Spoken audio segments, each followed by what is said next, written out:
دلته ټول رايوځای شوي وو د ودود خان په دردناک واقع باندې چې هغه بېګناه داسې قتل کړی شو چې په هغې باندې دا ټوله علاقه څه کوي چې زمونږ د پارټۍ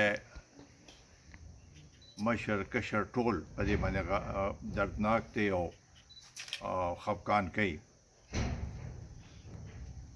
زه چونکې اسلام آباد کوم نن بېګا راغلم او لومړنی هغه زما دا و چې دلته راشم او تاسو سره په دې غم کې شریک شم. دا زمونږ ټولو مشترکه غم دی. داسې بېګناه زمونږ یو نظریاتي کارکن چې چا د دې علاقې دپاره هلې ځلې کولې او دې نه یو ورځ مخکې په لانګ مارچ کې موږ سره شریک شوي او په هغې کې هم د خلکو خدمت کړی. زمونږ د پارټۍ یو مضبوط موټی و او هغه خپل هلې ځلې همدې مقصد دپاره کولې چې دا علاقه دې آباده شي او د علاقې کې دې خوشحالي راشي. خو بدقسمتۍ سره دې واقعه د ټول خاندان په غم کې اضافه وکړه.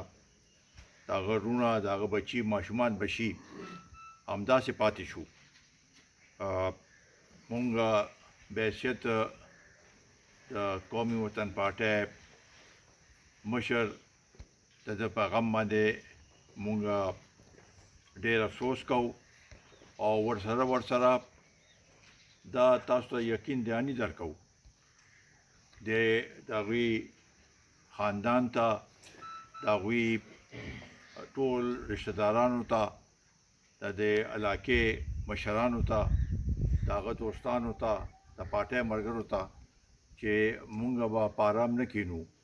خامخا دې مجرم ته به ځان رسوو.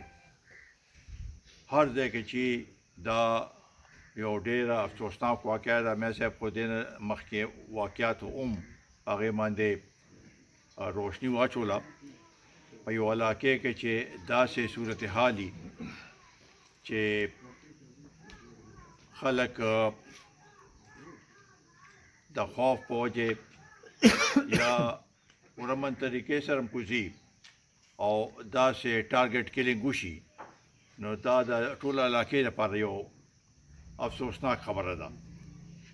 مونږ په دا واقعه او دا کم دلته چې حالات هغه شوي دي د دې مذمت کوو او انشاءالله تعالی زمونږ د طرفه به چې څه همکاري څه مدد وي هغه به مکمل طور باندې مونږ کوو، ځکه چې دا زمونږ د پارټۍ یو بچی و، د پارټۍ یو فرد و، د نظریاتي کارکنو د ده خاندان د دوی خاندان همیشه موږ سره ولاړ دي. او ما ته پته ده هر څه.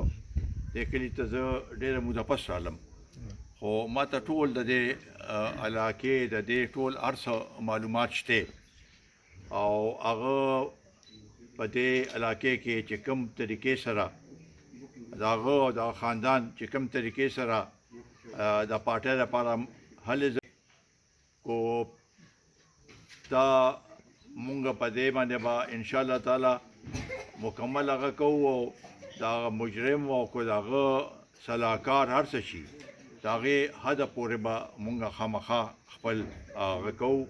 زه انتظامیه ته هم وایم چې مونږ ته داسې واقعات قابل قبول نه دي او مونږ ته به زمونږ به عالی تسلي کېږي چې هغه مجرمان ونیول شي او هغوی ته سزا ملو شي، ځکه چې داسې حالات